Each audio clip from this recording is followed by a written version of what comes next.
This is it. And, I've said that so many times, and I've heard that so many times. But really, it's the three words that are actually the most accurate in describing this. It is, I've heard Tony Parsons say it, I've heard Adyashanti say it, you know, it's simply the seeing that this is it. And there's no embellishment needed. It's a simple and ordinary seeing that, you know, what is enough, you could say. It's enough, or it's what's sought. And in a way, you could say repetition. I've heard Charlie Hay say that repetition can be the mother of deconstruction for the myth of me. And so the myth of me is essentially that this isn't it. You could summarize the whole me concept by the idea that this isn't it. What is not enough. What is off. It's a little off, or I'm a little bit off, and I need to modify myself, or what is. You could also say I am what is. So I am what is happening, you could say, or I am that in which things are happening. And what is happening is non-separation. And so these are just fancy or simple words, and they're just so meaningless. It's almost astoundingly horrific to even try to talk about this because it feels like such a it's it's almost like an injustice to that which the words come from and point to. It's almost laughable at how feeble these words are, really. You know, this, you know, and even just these gestures and just this whole body mind mechanism is just so feeble. It, it's it's awful to have believed that this thing here was anything of any relevance. This is a piece of meat. I heard Tony Parsons say that this is a piece of meat and bones with a few nerves in it. And it just goes boop, boop, boop, with no self-volition. But I remember him also say there's a dream going on, that this is very important, this body mind is extremely important and has all kinds of important choices to make, and that things need to go a certain way so that, so that things will be better for me, essentially. And that's life. That's the way life works, and it has no more or less relevance than anything else. Trees don't wonder about their purpose and seeing non-duality and all that. Animals get along just fine without all these existential concerns that humans seem to have.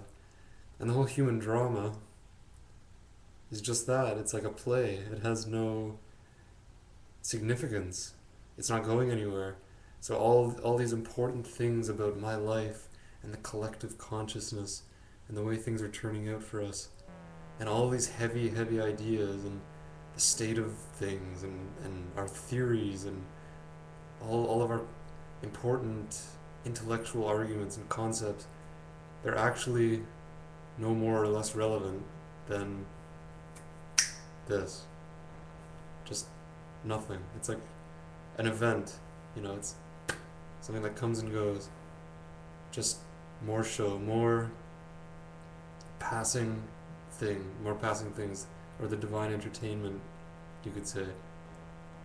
But it's not entertaining for me, really, is it? It's not fun for me when I'm the center of all this drama, and I'm the one who's apparently suffering over this hubbub of sort of noise and confusion and important people and important events. So again, this brings us back always to who am I that's separate from all of this, and who am I that's lacking somehow. So where's the separate person that's actually lacking something here, and that needs embellishment, and that needs to get over things, or to transcend limitations? Where is such a person? When we talk about a person, just to be a little more clear on that, what I mean is a separate entity. So you could say this is a person here. This is a body-mind mechanism we call a person. We label it as a person or a human being. That's fine. Sure, I'm a person, you know. as opposed to a lamp or whatever, or an animal.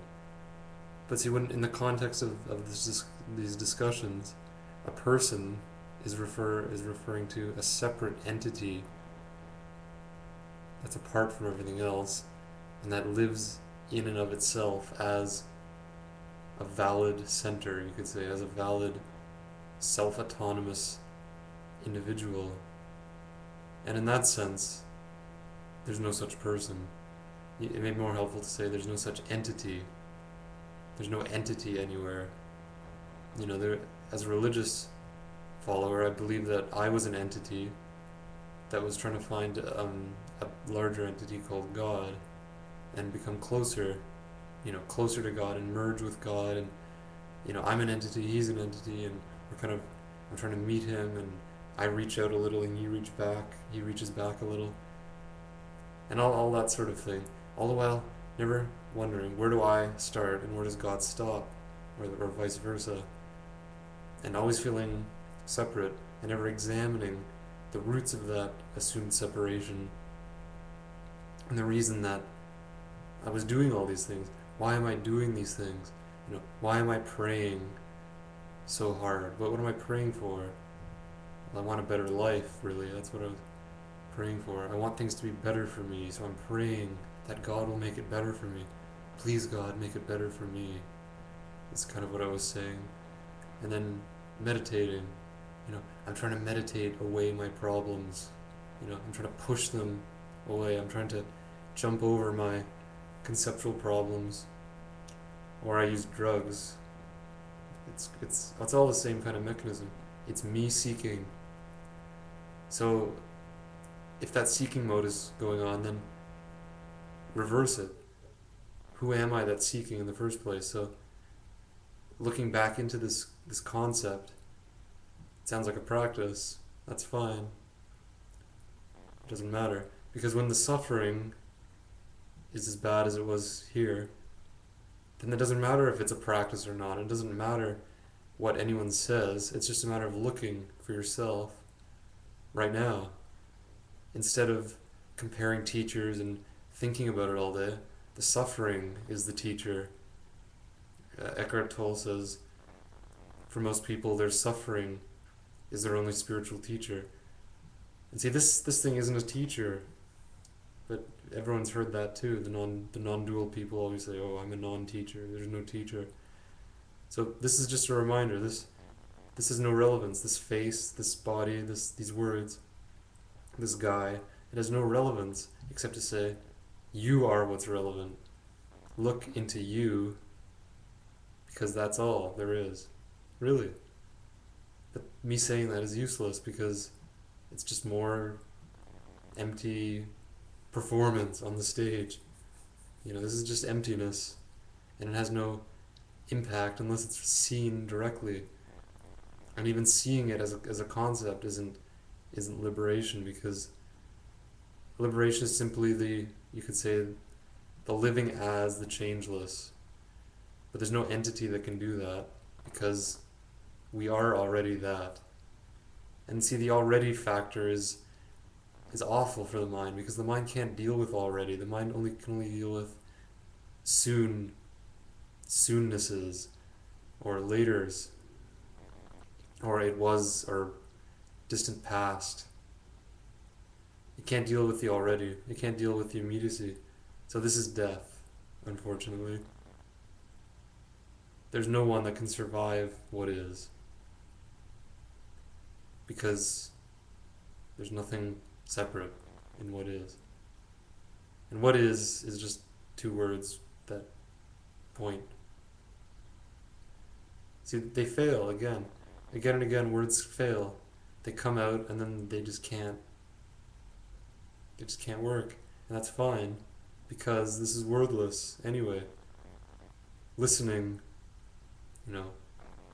without preconceptions. It's just this. And that sounds like a doctrine. But thanks for listening. It doesn't matter.